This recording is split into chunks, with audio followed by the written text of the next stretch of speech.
Hey, what's going on, guys?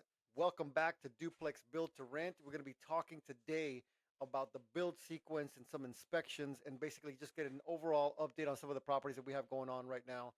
This is awesome. It's a great time. I know that the market is a little bit challenging, but please don't despair. I'm your host, Juan Cristales, and I'm going to teach you how to do your own duplex ground up, even if you don't have any general contractor experience, even if you're not master licensed in anything. So let's go ahead and get started in this.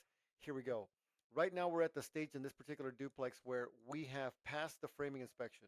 All the rough-in inspections have been passed. So just really quickly, what's happened is the mechanical, which is the air conditioning, aka air conditioning, the electrical, the plumbing has already been passed.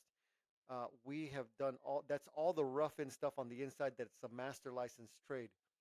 Next one after that is the framing. So now the framing inspection has been passed. So they wanted to check all these. You see these hurricane straps, these you see these big metal things right here that are holding the windows together. Those things need to be inspected. The other little straps that go here, that gets inspected. The wood, how everything's nailed in, all that stuff. There's a lot. All those inspections were done recently. We've passed the framing inspection. Remember, this is a duplex, so you have to do two inspections, one for each side. Now, after that's completed, we're calling in for the insulation inspection. So I coordinated with this guy. He came out. He's going to be doing it on Saturday. Today is Saturday, July the 12th of 2025. So he's coming out today, and then he's going to come back tomorrow to finish everything up. And basically, once he's done with the inspection on Monday, we'll have the insulation inspection. Once that is complete, we'll do the firewall inspection because this is a duplex, so we have to have that separation. Once that inspection is complete, we can just start covering everything up and just go all the way to the very end zone, finish it all up, finish everything, everything, everything, and then we'll call in for the certificate of occupancy, which is the very final inspection. Each one of the MEPs, the mechanical, the electrical, and the plumbers, are going to call for their own respective inspections right at the tail end of everything being finished. So that's all we got right now for this. Let's go ahead and get into this video. Guy what happened here, and basically he told me that the gun that he uses, like, really kind of just blew up, and he was trying to control it. Just the stuff was just spraying out, and he's like, he apologized for it. He said, we weren't trying to do that right now, but the gun that he was using for the foam just completely just popped open on him, and he said he's going to clean that up. Whatever. We're not doing blown or foam insulation. We're doing this roll insulation. So for insulation purposes, we're just doing this stuff on the exterior walls. Now, listen, I'm going to show you guys some of this stuff, but like, you don't really need to know these specific details. I'm showing you guys what it's about, but again, it's the specialist that has to know it. This guy, his name is Ivan or Ivan. He only does insulation. That is all he does. He's been doing insulation for many, many years, probably like 20 years. And that's all he does. He doesn't do anything else. He doesn't do sheetrock. He doesn't do, you know, kitchens or nothing. All this guy specializes in is insulation. So you have to find yourself someone that's a specialist like that, because it's his responsibility, because he knows, right? He has to pass inspection. Now, he's passed inspection inside the city limits of Willis before, so he understands like what type of insulation needs to go on the walls. So that part of the process is, especially if you're starting out, you don't necessarily need to know the R value or the R30 or the R13, what the difference. You don't necessarily need to know that. Now, I highly encourage you as a first-time builder to go out there and talk with that guy and say, "Hey, man, how does this work? What have you learned? Like, what are they looking for in the inspections and stuff like that?" And he'll be able to tell you. And a lot of these guys, man, they're cool with you, man. Especially if you tell them, "Hey, man, it's my first time building. Can you guide me through some of this stuff?" And they're just like, "Cool, whatever, man. It's not a big deal." So, okay, guys. So check out my handy dandy way to lock these doors. All right. So now let me back up there, man, because now we're at the stage where we're going to be putting in expensive machines on the inside and stuff like that. We want to start locking the doors, but just to keep stuff from flying in, or this doors just swinging open all the time. I put that on there, but we're probably at a point where we should go ahead and just put a deadbolt on there. All right, so this side has been done pretty much almost complete.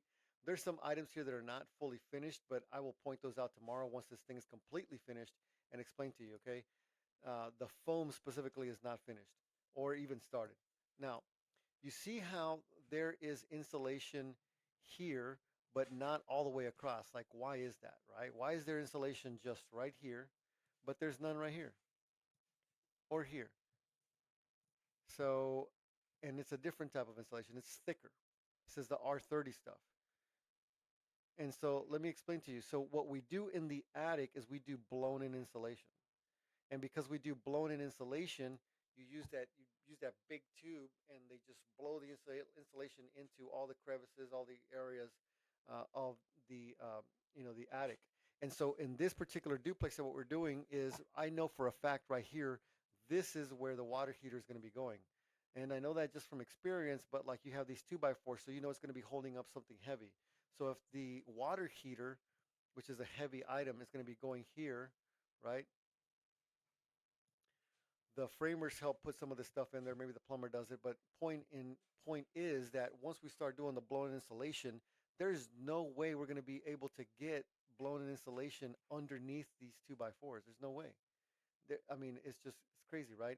Underneath the air conditioning machine, it's going to be the exact same thing because the air conditioning machine needs to have a platform.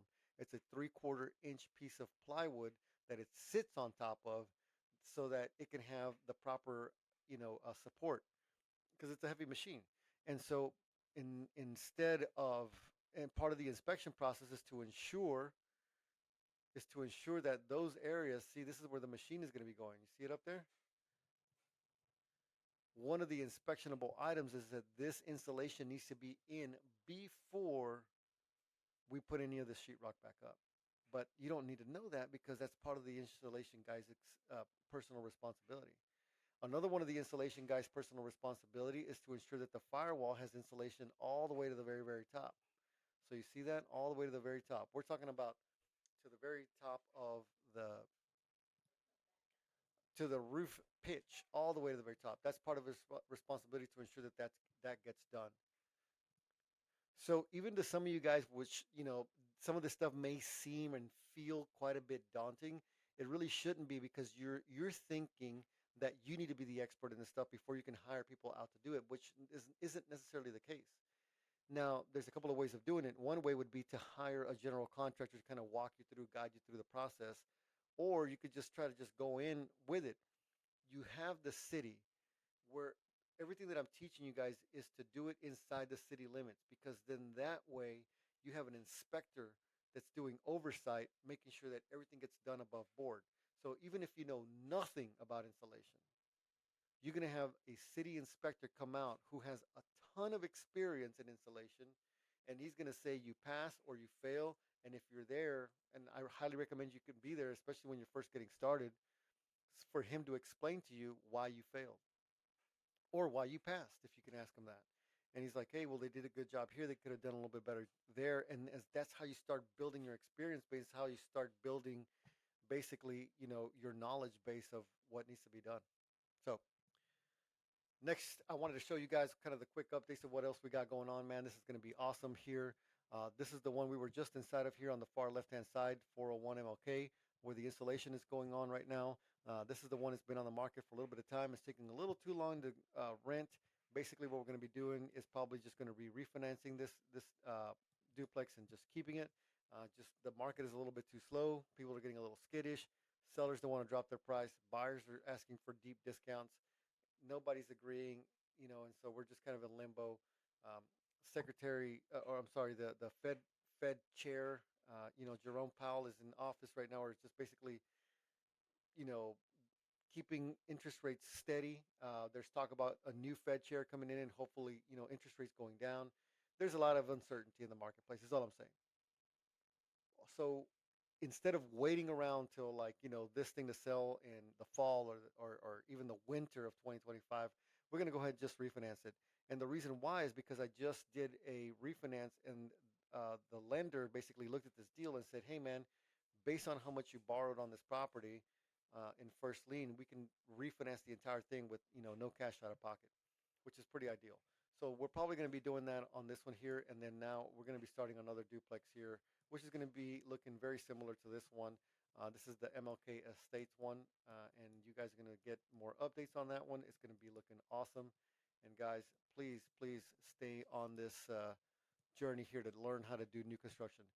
Here's one of the other craziness that happened. This is inside of this blue one here, this blue and white one. Somebody clipped a water line, and we started seeing some of the water pooling, which is normal, guys. People make mistakes, whether it was the siding guys that accidentally, you know, came in and punched a hole through the water line there. Possibly, I don't know. Maybe it was the sheetrock guys whenever they were doing their stuff and maybe clipped it here. Who knows? At the end of the day, we got to get it fixed. At this point, like no one's going to admit to saying, "Oh yeah, it was me," whatever. And even if it was them, they probably don't remember, because they're doing it behind the wall. So it's hard to say like, "Yeah, well, it was me. I knew right away." Like no one knew. It took a little bit of time for that water to pool. We took all the insulation out, all that wet insulation, and then basically, we're gonna have to put in new insulation there and put the sheetrock back. We have to do tape, texture, float again, all the other stuff, sand it down, and then just do that whole thing and paint it again. So hopefully it gets done. That's all I got for you guys today, man. Thanks so much for watching. I will talk to you guys again soon.